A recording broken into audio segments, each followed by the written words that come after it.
La noticia requiere profundidad. En Notimundo están los protagonistas de la noticia. Y para conversar sobre esto, saludamos a esta hora al abogado Eduardo Crespo. Él es experto en materia internacional. Abogado, muy buenas tardes y gracias por acompañarnos. Le saluda María del Carmen Álvarez. María Carmen, muy buenas tardes y muchas gracias por hacerme parte de este espacio de opinión. Abogado, ¿cómo entender lo que está ocurriendo actualmente en la frontera entre Rusia y Ucrania? Esta potencial invasión militar por parte de Rusia y el impacto internacional que tendría como consecuencia. Tal vez aquí pues lo vemos muy lejano, pero obviamente habrían consecuencias graves si es que esta situación pasara a mayores. Bueno, este asunto ha estado nuevamente en la palestra de las noticias internacionales desde fines del año pasado. Y para poderlo comprender, evidentemente tenemos que hacer un poco de historia, ¿no? Tal vez no tenemos el suficiente tiempo para ello, pero sí por lo menos para tener algunas ideas muy generales de lo que ha pasado en años anteriores, ¿no? Hay que remitirse como mínimo a lo que fue el fin de la Unión Soviética y el fin del Pacto de Varsovia. Eso implicó un colapso geopolítico en lo que es Europa Oriental y el Asia Central, y lentamente, en los últimos 20 años, pues Rusia ha ido recuperando ese espacio que perdió en el escenario internacional como una gran potencia militar, justamente coincidente con lo que ha sido pues el periodo político de Vladimir Putin. Y cuando ya Rusia empieza a tener nuevamente pues una presencia internacional importante, no todavía equiparable a la que tuvo la Unión Soviética, pero más importante que la que tuvo a principios de los 90, se encuentra con un escenario donde muchos de sus antiguos aliados, e inclusive países que fueron en su momento miembros de la Unión Soviética, ahora están en la esfera de la OTAN. Como Ucrania, por ejemplo, o Georgia. Bueno, Ucrania y Georgia no son parte de la OTAN. No son parte, pero ya tuvieron una invitación y el interés de ellos es en algún momento formar parte de la OTAN, pero justamente esto es lo que ha tratado de impedir Rusia a como de lugar. Exactamente, es así. Porque pensemos que, por ejemplo, países como Estonia, Lituania, que fueron parte de la Unión Soviética, ya son parte de la OTAN. Actualmente, claro. Exactamente, países que no fueron parte de la Unión Soviética, pero sí de esa área de influencia que fue el Pacto de Varsovia, países como Polonia, como Bulgaria, como Rumania, ya son parte también de la OTAN. Entonces, la presencia militar occidental se ha acercado mucho más a las fronteras de Rusia de lo que estaban hace 30 años. Y ese es el argumento que esgrime justamente el gobierno ruso de ese espacio, ¿no es cierto?, de seguridad, que cada vez lo ve de una forma de la presencia occidental más próxima y más amenazante. Con esto no quiero justificar una postura política, pero sí poner un elemento de análisis más allá de las críticas que se le puede hacer, digamos, desde una visión más occidental.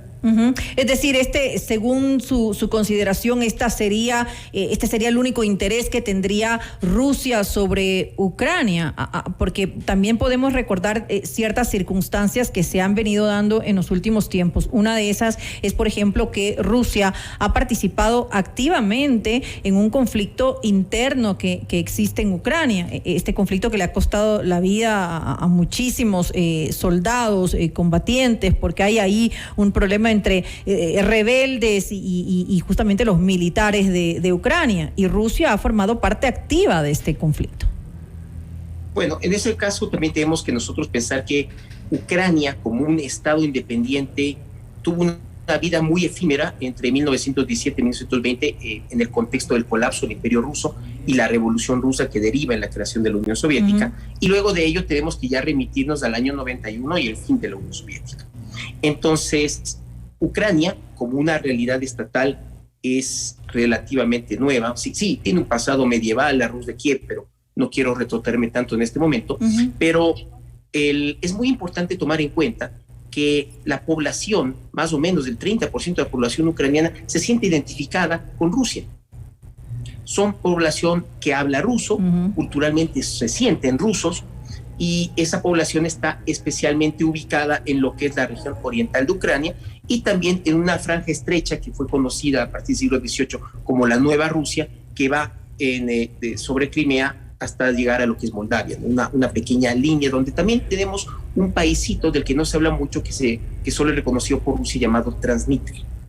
Entonces, la presencia rusa no solo responde a intereses geopolíticos, sino también a los nexos culturales e históricos que tiene con un importante porcentaje de la población de Ucrania que desea formar parte de la Federación Rusa.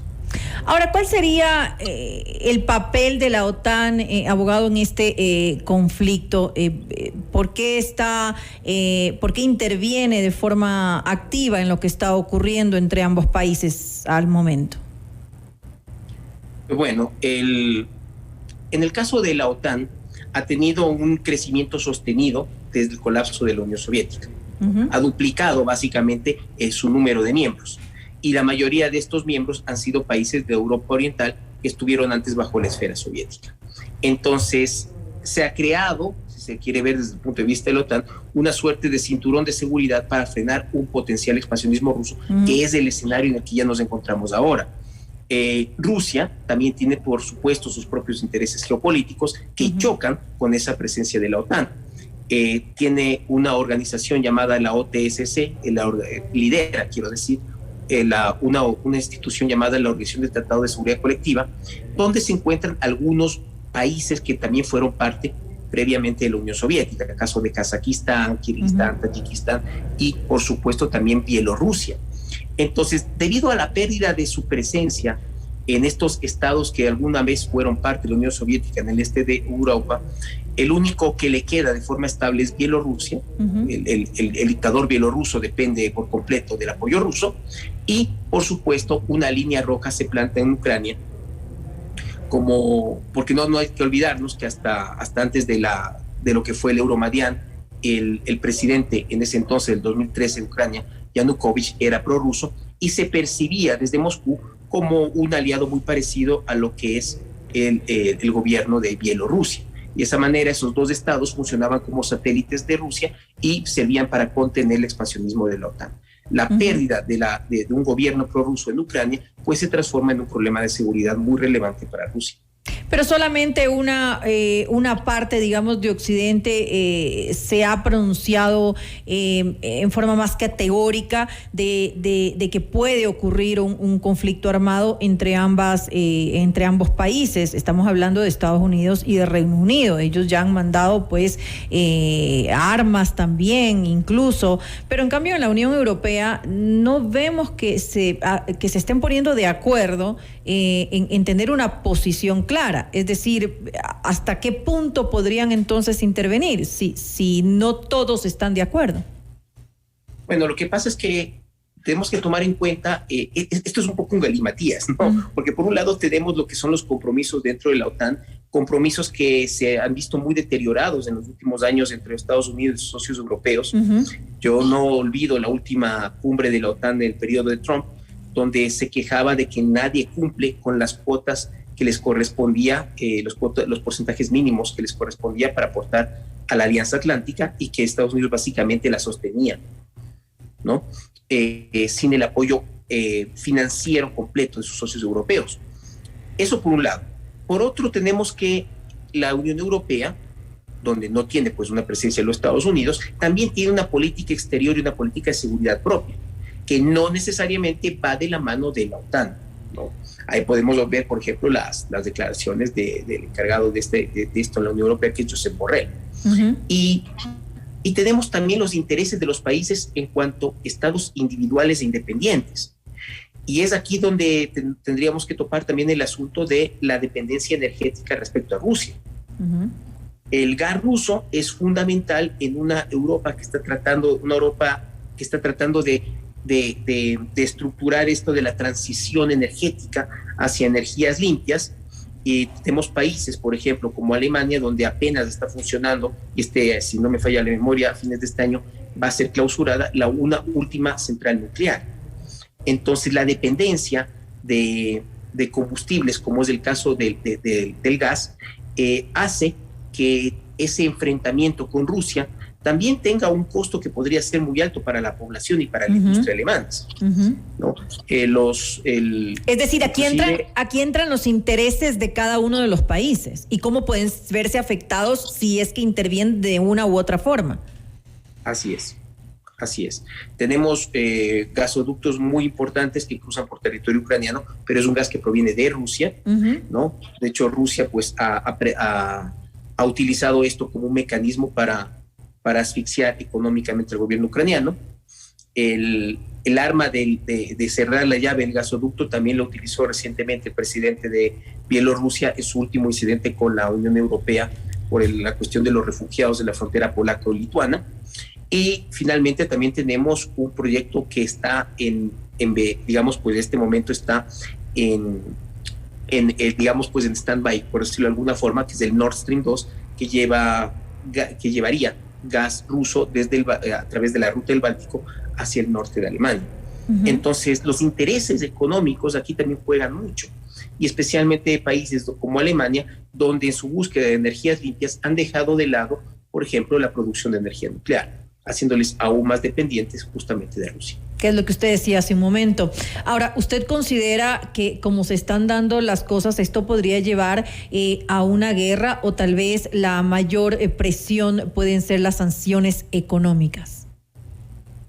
Bueno, el paquete de sanciones económicas ya se ha hablado mucho, se ha hablado incluso de 6 posibilidades, ¿no? Que van desde evitar, por ejemplo, inclusive la llegada de chips de cierto material electrónico a Rusia, bancos, sanciones a oligarcas, etcétera. Eso está ahí. Eso podría deteriorar mucho las relaciones con Occidente, sí, pero no llevaría a un conflicto directo, un conflicto armado, quiero decir, ¿no? Aquí la gran pregunta es, ¿quién quiere arriesgarse por Ucrania en ese sentido? Ucrania es uno de los países más pobres de Europa, eso también muchas veces se habla. Es un país con una inestabilidad política tremenda, un país tremendamente corrupto, con grandes problemas en lo que es justamente a nivel de gobierno, que ha tenido inestabilidades no solamente por este conflicto con Rusia, sino con situaciones internas muy importantes, que antes del año 2013 tenía una relación económica muy estrecha con Rusia. ¿Sí? Mucho del armamento ruso no es que se hacía en Ucrania, pero sí se fabricaban componentes que después eran ensamblados en Rusia. Entonces, Ucrania no tiene en este momento pues un gran atractivo en ese sentido, por todo lo que estoy mencionando. Hay países que son el músculo de la Unión Europea, como es el caso de Alemania, que tiene fuertes intereses económicos y energéticos con Rusia, que obviamente van a tratar de desescalar la situación. Y en ese sentido, ¿quiénes le quedan entonces a los Estados Unidos? Pues un apoyo mucho más firme quizás de gobiernos como el británico. Pero es ahí donde, digamos, pasamos de ese tablero europeo a pensar en el tablero global, y los Estados Unidos tiene demasiados frentes abiertos, ¿no? Tiene la guerra comercial con China, aunque ya no se hable de ello en los términos de la época de Donald Trump. Tiene la cuestión de Taiwán, que también es muy importante, y que podría de alguna manera esto motivar a China a presionar también a los Estados Unidos en la cuestión taiwanesa. Perdió influencia en el Asia Central con sus desastrosas salidas de Afganistán.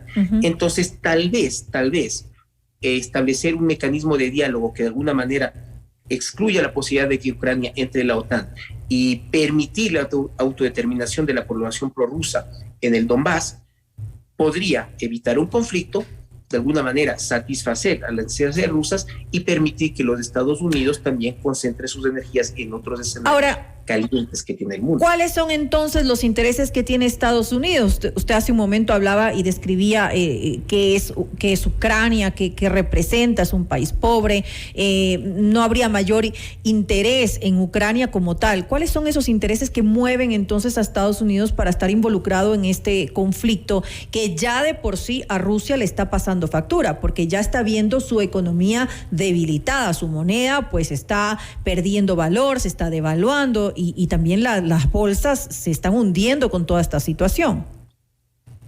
Bueno, los Estados Unidos tienen intereses de diferentes niveles, o sea, creería yo que uno de los más importantes es el geopolítico, en el sentido de que esto debilitaría su presencia en Europa, a pesar de ser el socio más importante dentro del esquema de la OTAN, ¿no? O sea, si los Estados Unidos no puede ponerle un freno, entonces ¿quién podría? ¿No?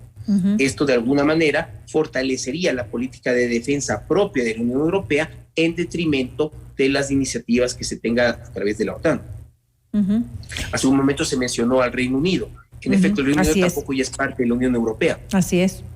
Esto quizás de alguna manera fortalecería, insisto, una posición más europeísta de la Unión Europea respecto a sus temas internos, y donde Rusia pues tendría que ser visto no tanto como ese rival, que sí lo es para los Estados Unidos, pero quizás como un socio incómodo, o al menos un vecino incómodo con el que igual habrá que hablar, o el que igual habría que sentarse.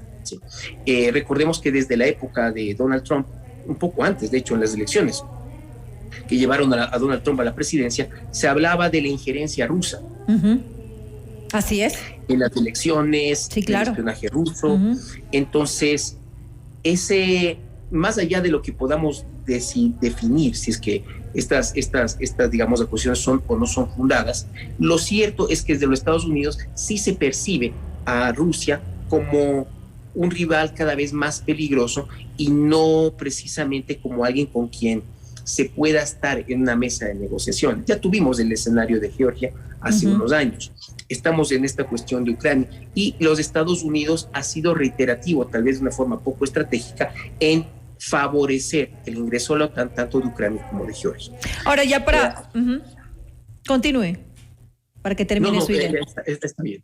Ya para finalizar, pues, esta entrevista, la última consulta que le hago, justamente, ¿cuál sería la manera más estratégica de salir de este conflicto? Es decir, obviamente que se vuelva un conflicto armado en el que intervengan varios países no es una salida adecuada. Definitivamente sería la peor salida que podría darse. ¿Cuál es entonces la salida?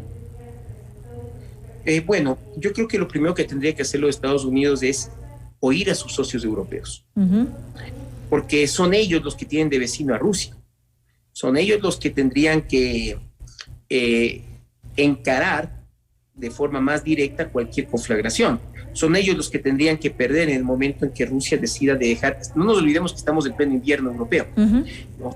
Son ellos los que tendrían que pasarla bastante mal, con precios históricos del gas en Europa también, dicho sea de paso. Entonces no sería, ellos serían, quiero decir, quienes saldrían de forma más vulnerable en este sentido. Entonces tal vez un poco entender, especialmente para los dos socios principales de la Unión Europea, que son Francia e Italia, qué representa realmente la amenaza rusa, y un poquito ir en sintonía de ellos para obtener ese apoyo que, como bien lo mencionó hace un momento, ha sido más bien tibio, ¿no? No ha sido tal vez tan determinante como tal vez han sido las expresiones, al menos, del primer ministro del Reino Unido.